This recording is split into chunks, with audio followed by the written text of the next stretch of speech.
Le silence de la salle d'audience était si lourd, si épais, qu'on aurait pu le couper au couteau. Normalement, un tribunal familial s'est rempli de promesses brisées et de regrets, mais là, c'était imbibé d'un poison pur, presque palpable. J'étais là, ou plutôt, ma présence flottait sur un écran géant, pâle mais résolu. De l'autre côté, à la table des plaignants, Julien, mon mari, mon ex-mari, devrais-je dire, affichait une arrogance qui me soulevait le cœur. Son costume anthracite valait probablement le salaire d'une année de travail pour la plupart des gens, et il semblait vouloir défier quiconque oserait remettre en question son intouchabilité. À ses côtés, non pas son avocat, mais Sophie, sa maîtresse. Elle arborait un petit sourire satisfait, comme si le monde entier était leur terrain de jeu. Ensemble, ils formaient une image de victoire insolente, une provocation délibérée. C'était insupportable. J'avais l'impression qu'ils s'étaient entraînés des heures devant un miroir pour parfaire ce tableau de domination. Mon avocat, Hélène Duval, une femme formidable et tenace, était assise de mon côté. À côté d'elle, ma chaise était désespérément vide. J'étais enceinte de 7 mois, mon ventre était rond et lourd, et ma grossesse était jugée à haut risque. Trop fragile pour comparaître physiquement, avait-on dit. Alors, ma voix, mes preuves, mes tripes allaient se déverser via une liaison vidéo en direct. Julien pensait que tout était réglé comme du papier à musique. Il croyait avoir le contrôle absolu, mais il n'avait jamais imaginé que la femme qu'il avait tant de fois qualifiée de faible, de paranoïaque, avait préparé une bombe numérique. Et ma déclaration vidéo n'était pas juste sur le point de pulvériser son dossier, non, elle allait faire exploser son monde entier. La juge Mercier, avec sa réputation de ne tolérer aucune niaiserie, avait permis cette comparution à distance. Madame Marie Dubois, avait-elle dit d'une voix ferme mais juste, votre présence est requise, même à distance. La Cour n'est pas insensible à votre condition, mais Monsieur Julien Dubois a aussi des droits. Vous serez assermenté, vous témoignerez, et vous serez contre-interrogé. Est-ce clair? C'était clair, clair comme le désespoir que j'avais ressenti pendant des mois. L'écran devant moi s'était éteint un instant, puis s'était rallumé, montrant mon propre visage, le teint pâle, l'expression étrangement sereine. J'avais le cœur qui battait la chamade, une symphonie de peur et de colère au fond de ma poitrine, mais j'avais appris à dissimuler. Il le fallait pour moi et surtout pour notre enfant. Je le regardais, lui. Sur l'écran, je pouvais voir Julien qui me jetait des regards furtifs, son sourire s'amenuisant un peu. Mais je savais qu'il pensait toujours que j'allais m'effondrer, que j'allais confirmer tous ses mensonges. Quelle bêtise! Hélène, ma courageuse avocate, s'était levée. « Madame Dubois, vous avez entendu le témoignage de votre mari. Vous avez entendu les accusations portées contre vous. Comment répondez-vous? » J'ai pris une grande inspiration, lente, délibérée. Mes yeux se sont posés sur Julien, l'homme que j'avais aimé, avec qui j'avais bâti une vie. J'ai vu son air suffisant, sa malhonnêteté, son absence totale de remords. Un froid glacial m'a parcouru, mais c'était un froid qui gelait la peur pour laisser place à une force d'acier. Je réponds, ai-je dit, ma voix résonnant avec une force que je n'aurais pas soupçonnée, et j'ai vu Julien tressaillir. Que mon mari est un très, très bon conteur. Mais j'ai ma propre histoire, et contrairement à la sienne, la mienne est étayée par des preuves. Je me suis penché, ma main cherchant ma souris. Madame la juge, avec la permission de la Cour, j'aimerais partager mon écran. J'ai préparé une présentation, un témoignage vidéo. Les yeux de la juge Mercier se sont plissés. Une présentation? Oui, madame la juge, une chronologie. Je crois que cela clarifiera beaucoup de choses. L'avocat de Julien, maître Pierre Dubois, un requin aux cheveux gris, était sur pied en une fraction de seconde. Objection, madame la juge. C'est une embuscade. Nous n'avons aucune connaissance préalable de cette présentation. Nous ignorons ce que contient ce matériel. C'est une tentative flagrante d'introduire des preuves irrecevables. Hélène, de son côté, est rétorquée calmement. Madame la juge, ma cliente est le témoin. Son témoignage est la preuve. Elle a simplement choisi d'organiser son témoignage sous un format visuel pour la clarté et l'efficacité. Tout ce qu'elle va présenter est son propre témoignage sous serment. Si Maître Dubois souhaite la contre-interroger à ce sujet, il est plus que bienvenu. La juge Mercier a réfléchi un instant, ses yeux allant du Maître Dubois agités à mon visage étrangement calme sur l'écran. « Je l'autorise », a-t-elle finalement déclaré, sa voix ferme. « Mais soyez avertis, Madame Dubois, c'est un tribunal, pas une salle de cinéma. Procédez. » Le sang de Julien s'est glacé. Une présentation, une chronologie. Ce n'était pas dans son scénario. Son plan, si méticuleux, si contrôlé, déraillait soudain. Il me regardait, sur l'écran, le visage de la femme qu'il croyait avoir brisé. Et pour la première fois de la journée, j'ai vu une pointe de peur authentique dans ses yeux. Il s'est raidi, et Sophie à ses côtés a tendu la main pour saisir son bras, ses doigts serrés. « Merci, Madame la juge », ai-je dit, avec un sourire triste.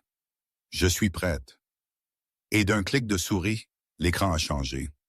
Mon visage a été remplacé par une page de titre simple, élégante, sur fond noir. Il était écrit « Le projet Dubois, chronologie d'une tromperie ». J'ai entendu un petit halètement involontaire. C'était Sophie. Le visage de Julien, lui, s'était vidé de tout son sang. Ce n'était pas une défense que je préparais. C'était une exécution. Moment d'interruption. Il faut que je m'arrête là, juste une seconde. Ce qui s'est passé ensuite, toute cette situation, c'était d'une absurdité folle quand j'y repense. Comment une histoire d'amour, de celle qu'on voit dans les films, peut-elle dégénérer en un tel complot, une telle trahison? On se dit toujours, ça n'arrive qu'aux autres. Et puis un jour, on est là, enceinte jusqu'au cou, à regarder son mari sur un écran géant, le même homme qui vous a serré dans ses bras en promettant la lune, et qui vous a menti avec une cruauté inimaginable. C'est difficile de comprendre la psyché de quelqu'un qui peut faire ça. Je me suis posé la question 1000 fois, est-ce que j'ai été aveugle? Trop naïve? Ou est-ce que son arrogance était juste trop grande pour qu'il ne se croie pas intouchable? Il y a des jours où je ne sais toujours pas. La douleur, la colère, l'humiliation, c'est un cocktail détonnant. On apprend à vivre avec, à les transformer en quelque chose d'autre. En force peut-être, ou en cette détermination froide que j'ai ressentie ce jour-là. Bref, retour à l'arène. Avant la salle d'audience et les mensonges calculés, il y avait eu l'amour. Du moins, ce que je croyais être l'amour. C'était important de commencer par là. Ma présentation vidéo n'a pas débuté par la colère. Elle a commencé par une photographie. Un selfie un peu granuleux, pris 10 ans plus tôt. Un Julien plus jeune, les cheveux en bataille, un large sourire libre sur le visage. Et moi, plus jeune aussi, la tête sur son épaule, les yeux brillants d'adoration. Nous étions dans un petit appartement exigu et désordonné, les murs nus, sauf pour une affiche encadrée d'un vieux film de science-fiction. C'était nous, ai-je narré, ma voix calme et égale, contrastant étrangement avec la chaleur de l'image. Il y a 10 ans, nous n'avions rien d'autre qu'un rêve partagé. Julien avait l'idée d'un nouvel algorithme de compression de données, et moi j'avais un petit héritage de ma grand-mère. J'étais une graphiste débutante. Je croyais en lui. Plus que tout, je crois. L'écran a changé. Il montrait une image scannée d'un relevé de virement bancaire. Un retrait de 53 000 € d'un compte au nom de Marie Dubois, mon nom de jeune fille, et un dépôt du même montant sur un compte d'entreprise nouvellement créé, Innovation Julien SARL. Je lui ai tout donné, a poursuivi ma voix. Pas comme un prêt, mais comme une partenaire. J'ai conçu le premier logo. J'ai construit le premier site web. J'ai passé avec lui une centaine de nuits blanches alors qu'il écrivait le code, préparant le café et déboguant son interface utilisateur. Nous étions une équipe, indissociable même. Cela semblait juste, c'était ça, la vie. D'autres photos ont défilé à l'écran. Un petit bureau spartiate avec 2 bureaux. Julien endormi sur un pouf. Moi peignant le logo sur la porte de notre nouveau bureau. Une bouteille de champagne bon marché qui sautait le jour où nous avions obtenu notre premier financement de démarrage. C'était des moments intimes, heureux, chacun d'eux devenant maintenant une dague tordant le ventre de Julien. Il a regardé, les mains serrées en poing sur la table. Je sentais Sophie s'agiter inconfortablement à ses côtés. Il se souvenait de ces jours. Il les avait enterrés, les avait rejetés comme un prélude nécessaire et gênant à son succès. Les voir maintenant armés contre lui, cela devait lui faire l'effet d'une violation profonde. Pendant 5 ans, nous avons construit l'entreprise ensemble, ai-je narré. Puis le succès est venu. Un vrai succès. Le genre qui change les gens. Les images ont aussi changé. L'appartement exigu a été remplacé par un grand manoir minimaliste avec des baies vitrées. La vieille berline a été remplacée par une série de voitures de luxe étincelantes. Les photos sont devenues plus posées, moins spontanées. Des fêtes sur des yachts, des événements tapis rouges, des couvertures de magazines présentant Julien comme le nouveau visage de la technologie. J'étais souvent sur les photos, mais je ressemblais de plus en plus à un accessoire, une partenaire belle mais silencieuse. Plus nous gagnions d'argent, ai-je dit, ma voix teintée de la première trace de froideur, plus Julien changeait. Le rêve partagé est devenu son rêve. Notre succès est devenu son succès. Nous sommes devenus je. J'ai affiché une diapositive avec une série de captures d'écran de SMS. Julien a conclu le financement de série B. Grosse journée pour moi. Julien vient de décrocher la conférence principale de TechCrunch. Je n'arrive pas à croire le chemin que j'ai parcouru. Julien, le profil Forbes vient de paraître. Il me traite de visionnaire. J'étais si fier de lui, ai-je dit doucement, mais j'étais aussi lentement, méthodiquement effacé de l'histoire officielle de l'entreprise, du récit qu'il racontait au monde et finalement, de sa vie. L'écran est passé au noir. Quand il est revenu, il montrait un calendrier. Une date était entourée en rouge, le 17 octobre de l'année précédente. C'était notre 8e anniversaire de mariage, ai-je déclaré. Julien m'a dit qu'il devait s'envoler pour Singapour pour une réunion de conseil d'administration d'urgence. Il était désolé, tellement apologétique. Il m'a envoyé 2 douzaines de roses blanches à la maison. L'image suivante était une capture d'écran d'une publication Instagram. Elle provenait du profil public de Sophie. Sophie en bikini, trinquant au champagne avec quelqu'un juste hors champ sur une plage. La légende disait « Paradis avec mon homme, anniversaire du couple ». Surprise. La géolocalisation était Cabo San Lucas. La date était le 17 octobre. Un léger murmure a parcouru la salle d'audience. Pierre Dubois, l'avocat de Julien, a regardé son client avec un éclair de fureur. Ce n'était pas la simple indiscrétion reconnue qu'il avait été amené à croire. C'était une tromperie profonde et calculée. Je n'ai vu cette publication que des mois plus tard, ai-je expliqué. À l'époque, je me sentais juste seul, mais c'est cette nuit-là que les choses ont commencé à s'effilocher. Il est rentré de son voyage à Singapour et il était différent, plus froid, plus secret avec son téléphone. Il a commencé à travailler plus tard. Il sentait un parfum que je ne portais pas. La diapositive suivante s'intitulait « Les signaux d'alarme ». C'était un catalogue méticuleux de tromperies. Des journaux téléphoniques montrant des appels tardifs à un numéro que je ne reconnaissais pas. Des relevés de cartes de crédit avec des frais pour des bijoux que je n'avais jamais reçus. Des dîners dans des restaurants où il ne m'avait jamais emmené. Il a commencé à parler de nos finances, ai-je dit. Il m'a dit que l'entreprise faisait face à un problème de trésorerie, que nous devions être prudents. Il a insisté pour que nous modifiions nos comptes joints, lui donnant une autorité de signature exclusive par souci d'efficacité. Il a dit que c'était pour me protéger, pour que je n'aie pas à m'en soucier. J'ai affiché un document scanné, un formulaire légal signé par nous deux, donnant à Julien le contrôle de notre portefeuille d'investissement principal. Ma signature était claire. Il m'a dit que c'était une formalité. Ai-je dit? Il m'a dit qu'il protégeait notre avenir, notre famille. J'étais enceinte. J'étais fatigué. Je lui ai fait confiance. Julien s'est tortillé. C'était son récit, tordu et retourné contre lui. Oui, il avait fait tout cela, mais c'était pour une raison. Sécuriser ses actifs avant de divorcer de la femme qui devenait une responsabilité.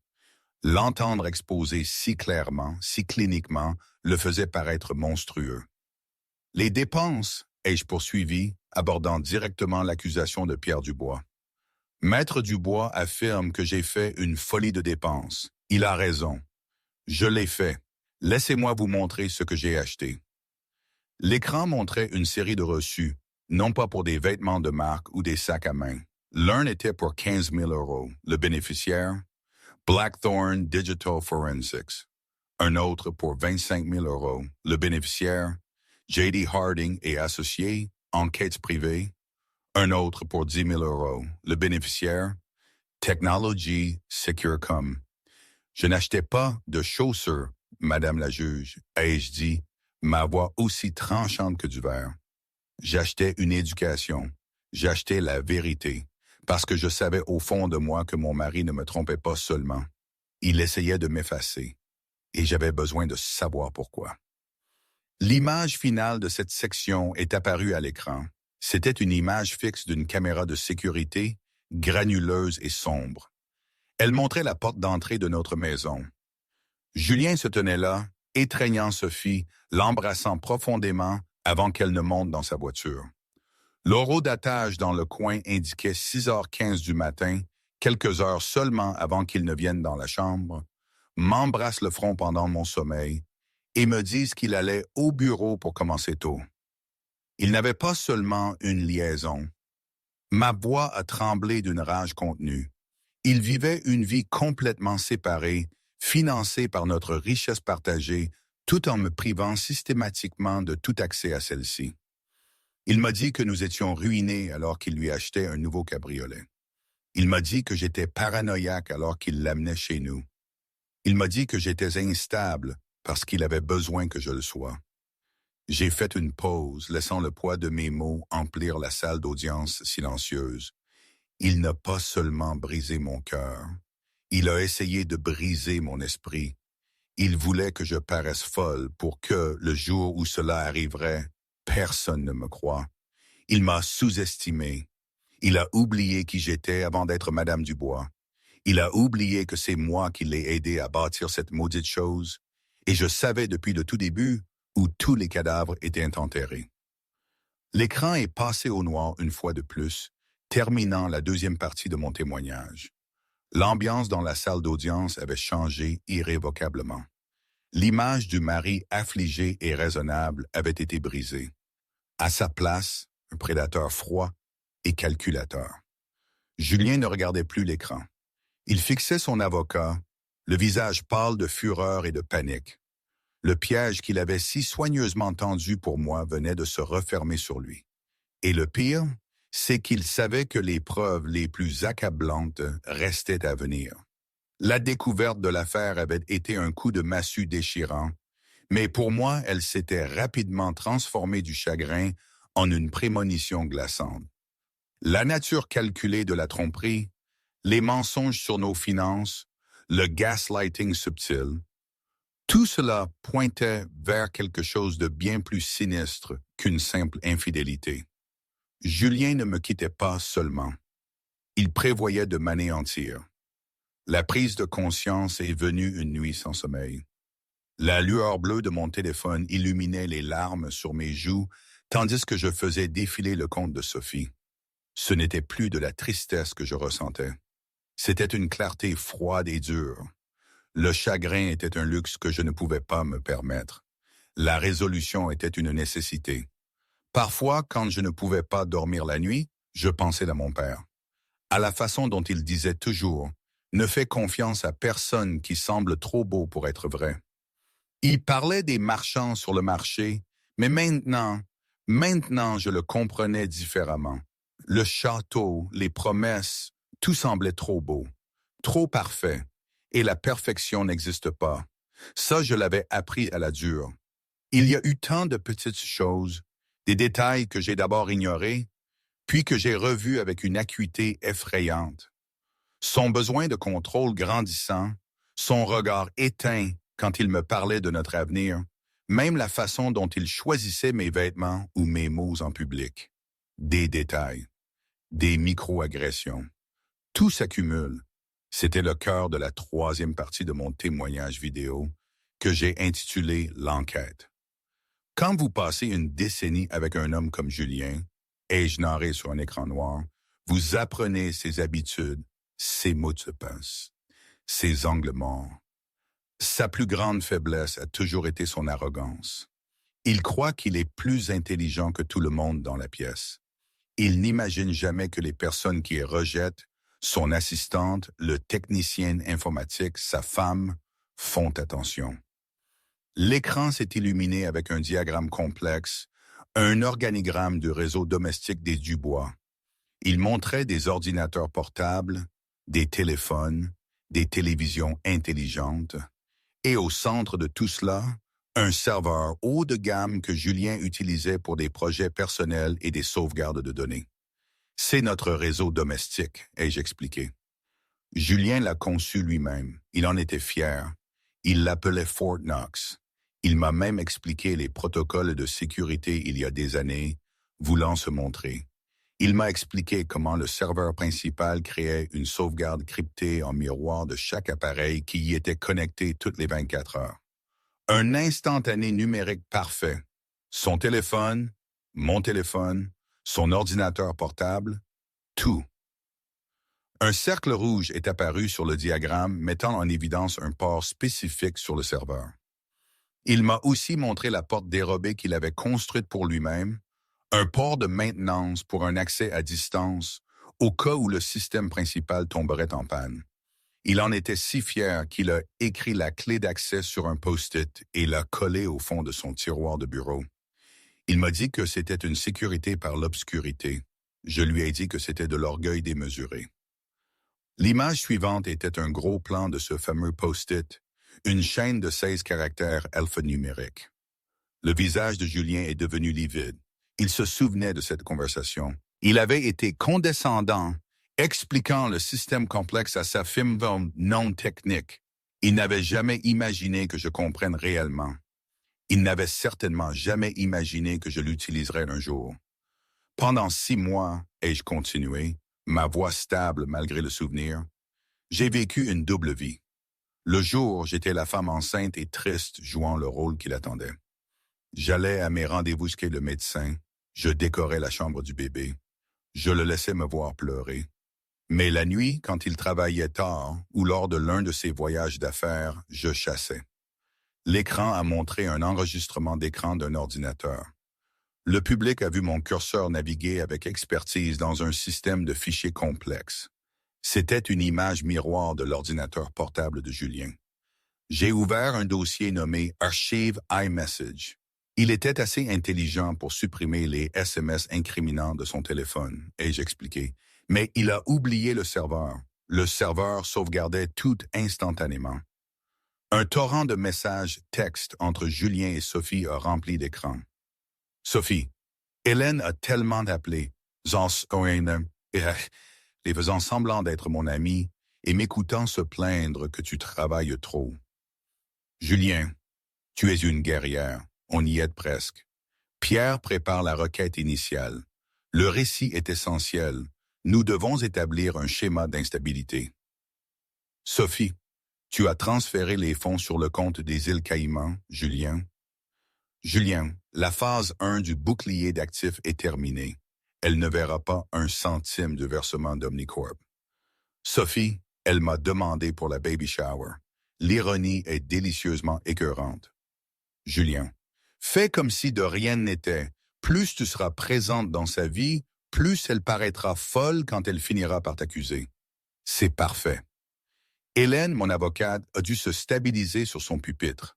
C'était au-delà de tout ce qu'elle avait imaginé. Ce n'était pas juste une affaire, c'était une conspiration. Un complot prémédité et malveillant pour frauder une femme enceinte et la faire passer pour folle. Pierre Dubois, l'avocat de Julien, semblait avoir été frappé par la foudre. Il était nommé. Il était impliqué dans la construction d'un faux récit. Son image soigneusement construite d'un officier de justice respectable était incinérée en temps réel. Il regardait son client avec un air de pure trahison. Mais je n'en avais pas fini. La piste numérique était accablante, ai-je dit. Mais je savais qu'il me fallait plus. Je les voulais dans leurs propres mots, sans le filtre d'un clavier.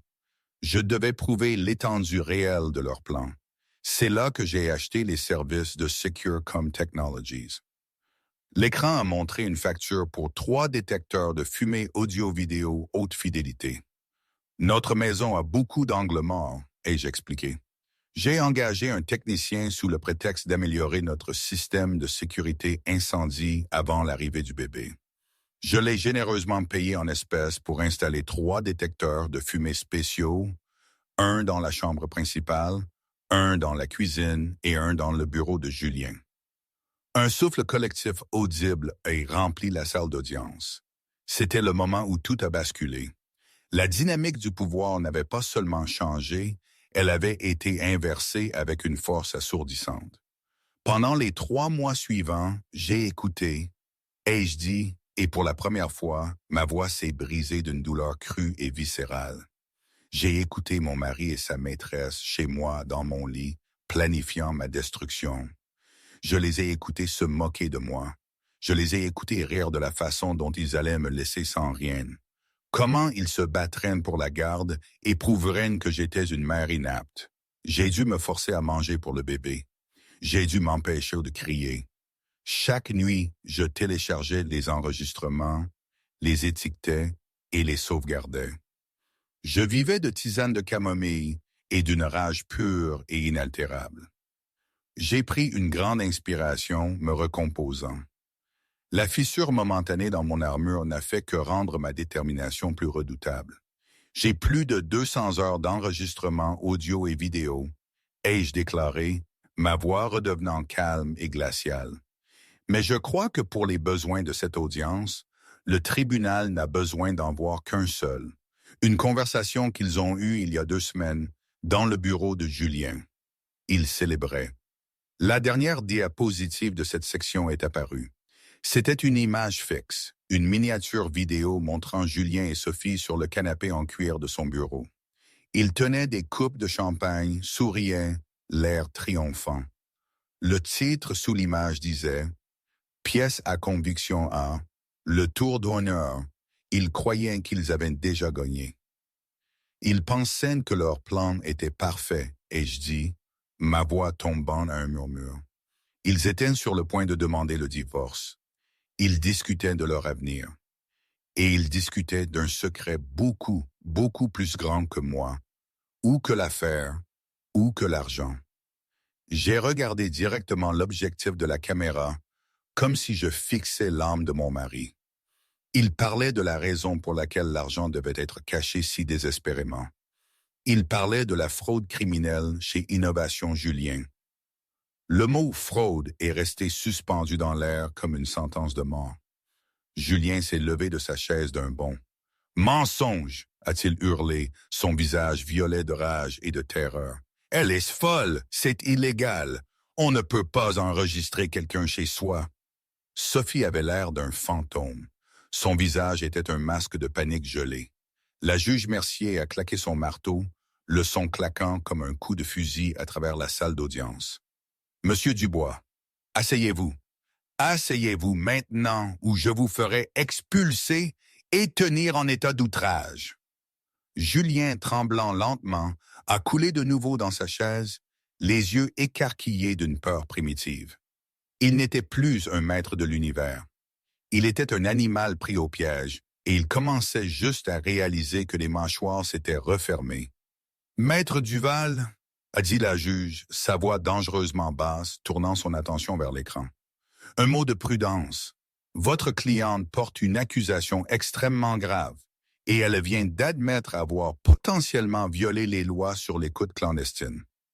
Hélène était prête. Madame la juge, en vertu de la loi française, il est illégal d'enregistrer une communication confidentielle. Cependant, la loi ne protège pas les conversations qui peuvent être raisonnablement entendues. Ces enregistrements ont été faits dans des zones communes du domicile conjugal partagé. Plus important encore, la loi prévoit des exceptions pour l'enregistrement de conversations afin d'obtenir des preuves d'un crime tel que l'enlèvement ou l'extorsion. Nous soutiendrons qu'une conspiration visant à dépouiller frauduleusement un conjoint de ses biens légitimes et à utiliser le système judiciaire pour la déclarer mentalement inapte à obtenir la garde de son enfant constitue une conspiration criminelle et une extorsion. Mais pour l'instant, c'est une affaire pour un autre jour. Pour cette audience, ce qui compte, c'est la vérité. Je suggère que nous l'entendions.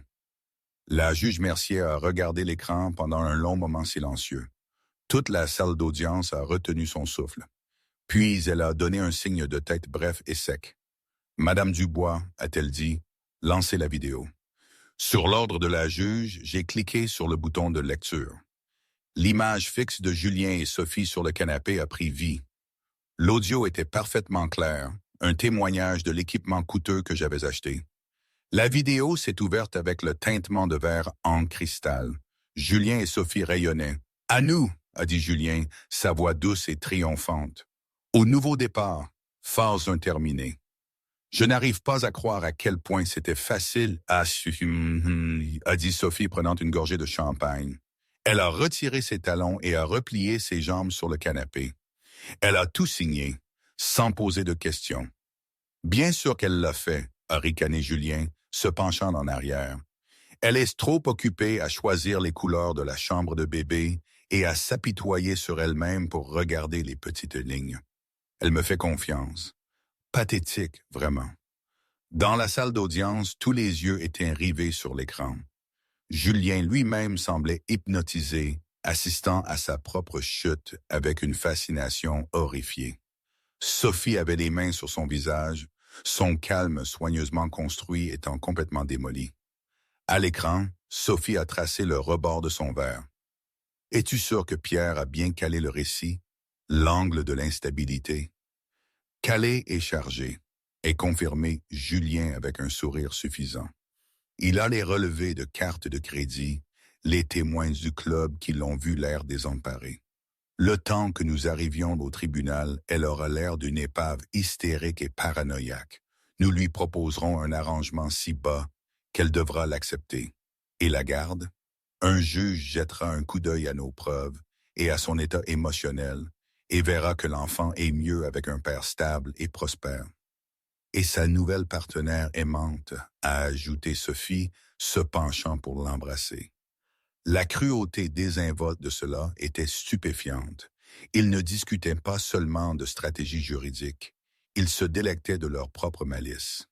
Le visage de la juge Mercier était un masque de pierre, mais ses phalanges étaient blanches là où elle serrait son stylo.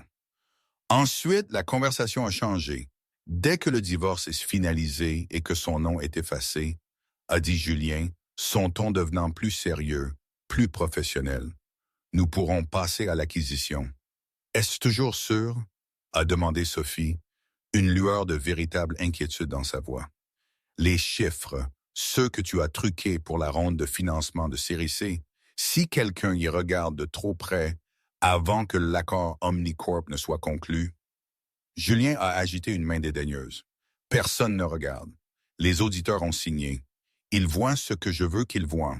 C'est ce que vous achète une redevance de consultation de 20 000 € par mois. Une dénégation plausible. Il s'est levé et s'est dirigé vers son bureau, ramassant une photo encadrée. C'était notre photo de mariage, la mienne et la sienne. Il l'a regardée un instant. Le vrai génie de tout cela, a-t-il dit, un sourire froid sur les lèvres, c'est que le divorce est la couverture parfaite. Si des irrégularités financières venaient à être révélées à l'avenir, ma première défense sera « c'était un divorce houleux. Ma femme instable essayait de me ruiner. Elle a dû trafiquer les comptes. C'est inattaquable. » Pierre Dubois, l'avocat de Julien, est physiquement reculé. Il était désigné comme un complice dans un projet de fraude boursière. Sa carrière défilait devant ses yeux. Il a lentement commencé à repousser sa chaise de la table, essayant de créer une distance physique avec Julien, comme si l'homme était radioactif. Sophie, à l'écran, a ri. Un son aigu et désagréable. « Tu es vraiment un salaud, Julien Dubois. »« Je suis un survivant », l'a-t-il corrigé, posant la photo face contre terre sur son bureau avec un léger bruit sourd. « Et la seule chose qui compte, c'est de gagner. Nous devions liquider ma position dans Innovation Julien sans affoler le marché ou l'équipe de diligence raisonnable d'Omnicorp. Cacher les actifs dans des comptes offshore sous le prétexte de les protéger d'une femme dépensière est le seul moyen. C'est brillant. »« Et Marie ?» a demandé Sophie. Julien a haussé les épaules, retournant vers le canapé. « Qu'est-ce qu'elle aura? Une misère, juste assez pour qu'elle ne soit pas un problème. Elle sera une mère célibataire avec des antécédents d'instabilité mentale. Qui va croire l'histoire qu'elle essaiera de raconter? Elle ne sera personne.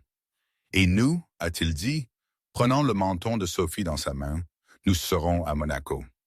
Il s'est penché pour l'embrasser à nouveau, et à ce moment-là, j'ai mis la vidéo en pause. L'image de leur baiser triomphant et traître s'est figée sur l'écran géant. Silence. Un silence profond, absolu, est descendu sur la salle d'audience. Il était plus lourd que n'importe quel son, rempli du poids des mensonges brisés et de la corruption exposée. C'était le silence immédiat après une détonation, avant que les cris et les sirènes ne commencent. Julien était une statue de pure terreur. Le sang avait quitté son visage, laissant une pâleur maladive et cireuse. Sa bouche était légèrement béante, ses yeux fixés sur l'image figée de sa propre perfidie. Il ressemblait à un homme qui venait de voir son propre fantôme. Sophie sanglotait ouvertement maintenant, non pas des larmes silencieuses, mais des sanglots haletants, de quelqu'un dont le monde entier vient de s'écrouler. Pierre Dubois, le requin aux cheveux d'argent, ressemblait à un vieil homme brisé. Il a lentement retiré ses lunettes, les a polies d'une main tremblante et les a posées sur la table. Il ne les remettrait pas. Il en avait fini. Il a regardé Hélène avec une expression de défaite totale. Hélène, pour sa part, est restée professionnelle. Mais une seule larme a tracé un chemin sur sa joue. Une larme de soulagement, de vindication, d'admiration pour le courage de sa cliente. Mais tous les regards se sont finalement tournés vers la juge Mercier. Elle est restée immobile pendant 30 secondes complètes, son regard allant de l'écran à Julien, à Sophie, aux avocats, puis de nouveau à l'écran. Son expression était illisible, sculptée dans le granit. Quand elle a finalement parlé, sa voix était douce, mais elle portait une autorité qui semblait ébranler les fondations mêmes de la pièce. « Madame Dubois », a-t-elle dit, ses yeux toujours rivés sur la vidéo figée. « Merci, vous pouvez maintenant arrêter de partager votre écran. » J'ai obtempéré. Mon visage, calme et serein, est réapparu à la télévision. Je l'avais fait. J'avais survécu à l'incendie et ramené la preuve des incendiaires. Il n'y avait pas de triomphe dans mes yeux, seulement une tristesse profonde et lasse. La juge Mercier a tourné son regard vers Julien. Ce n'était pas un regard de colère. C'était un regard de pur mépris non frelaté. « Monsieur Dubois », a-t-elle dit, sa voix dégoulinant de glace. « Votre mascarade est terminée. » Elle s'est ensuite tournée vers l'huissier. « Huissier, veuillez escorter mademoiselle Sophie à l'extérieur de mon tribunal. Sa présence ici n'est plus appropriée. En fait, c'est une offense à la dignité de cette cour. » Sophie n'a pas eu besoin d'être escortée. Elle s'est précipitée de sa chaise, trébuchant sur ses propres pieds, alors qu'elle fuyait la pièce dans un état d'humiliation totale, ses sanglots résonnant dans le couloir. La juge n'en avait pas fini. « Maître Dubois », a-t-elle dit, sa voix durcissant. « Vous avez environ 10 secondes pour m'expliquer pourquoi je ne devrais pas déposer un rapport auprès de l'Ordre des avocats pour subornation de faux témoignages et tentative de fraude envers cette cour. » Pierre Dubois s'est levé, le visage livide. « Votre honneur, je n'étais pas au courant. J'ai été trompé par mon client. » La juge l'a coupé. « C'est une conversation que vous aurez avec eux. Pour l'instant, considérez votre implication dans cette affaire comme terminée. Vous êtes révoqué. Pierre Dubois a ramassé sa maillette avec des mains maladroites et tremblantes et a presque couru hors du tribunal, n'osant pas regarder en arrière. Il ne restait plus que Julien, seul à la table des plaignants. Un roi soudainement dépouillé de son royaume, de ses courtisans, de ses vêtements. Il avait l'air petit, pathétique et complètement brisé. La juge Mercier a regardé la sténographe du tribunal. Que le procès-verbal montre, a-t-elle commencé, sa voix résonnant d'une fureur judiciaire, que cette cour a été présentée avec des preuves prima facie irréfutables d'une conspiration visant à commettre un parjure, une dissimulation volontaire d'actifs et ce qui semble être une confession de fraude boursière et de blanchiment d'argent. Elle a pris son téléphone. « Huissier, mettez-moi en ligne le greffier en chef et faites venir quelqu'un du bureau du procureur et du bureau du procureur général des États-Unis dans mes bureaux immédiatement. » Elle a raccroché le téléphone et a jeté son dernier regard accablant sur Julien. « Monsieur Dubois, votre requête en divorce est rejetée avec une extrême sévérité. Toutes les requêtes que vous avez déposées sont refusées. Cette audience est close. » Elle a claqué le marteau, le son un coup de glas final et définitif. Et je vous conseille vivement de ne pas quitter la région. Le coup de marteau de la juge Mercier n'était pas qu'un son.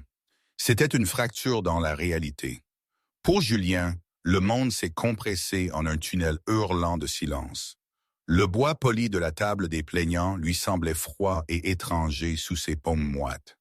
Sa vision s'est brouillée, les visages dans la petite galerie se tordant en masques grotesques de choc et de fascination. J'ai vu un smartphone levé, son objectif sombre, un œil malveillant capturant sa ruine totale. Le nom qu'il avait passé toute une vie à bâtir en un monument de succès avait été réduit en cendres en moins d'une heure. Deux huissiers, des hommes au visage impassible et aux épaules aussi larges que les portes du tribunal, se sont déplacés avec un calme maîtrisé pour se tenir derrière sa chaise. Ils ne l'ont pas touché, mais leur proximité était une cage d'acier invisible. Il n'était plus un magnat de la technologie, un plaignant, un homme d'influence. Il était un risque de fuite, un animal acculé. L'air, autrefois épais de sa propre arrogance, était maintenant fin et irrespirable, étouffé par la poussière de son empire effondré. Il a finalement compris l'expression « les murs se referment ». C'étaient les froids murs de marbre d'un tombeau légal qu'il avait creusé pour lui-même. Dans les jours chaotiques qui ont suivi, les conséquences se sont abattues, non pas comme une tempête, mais comme un déluge biblique. La juge Mercier, après avoir renvoyé les affaires criminelles aux autorités fédérales, a exercé son pouvoir judiciaire sur le divorce avec la précision d'un chirurgien. Lors d'une audience d'urgence, Julien a été contraint d'y assister avec un avocat commis d'office nommé à la hâte. Elle a démantelé sa vie pièce par pièce. D'abord est venue l'ordonnance restrictive, son langage froid et absolu, créant un abîme légal entre lui et moi, et plus important encore, la maison qu'il considérait toujours comme la sienne. Ensuite est venu le gel des actifs. C'était d'une efficacité dévastatrice. Une équipe d'experts comptables légistes, maintenant armés de la carte que j'avais fournie, a travaillé avec les marshals fédéraux pour bloquer tout les comptes des îles Caïmans, les sociétés écrans obscures, le portefeuille secret destiné à financer sa nouvelle vie avec Sophie. Tout a été saisi. L'acquisition d'Omnicorp, l'accord qui devait être son couronnement, s'est évaporé du jour au lendemain, son conseil d'administration citant un échec catastrophique de caractère et de devoir fiduciaire dans un communiqué de presse d'une franchise impitoyable. La répartition des biens a été le dernier acte brutal de rupture. Citant la conspiration profonde et malveillante de Julien pour commettre une fraude contre son conjoint et la cour, la juge a rendu une décision qui était à la fois une restitution et une punition. Le grand manoir minimaliste, l'endroit qu'il considérait comme un temple de son succès, m'a été attribué exclusivement, Ce n'était plus son sanctuaire.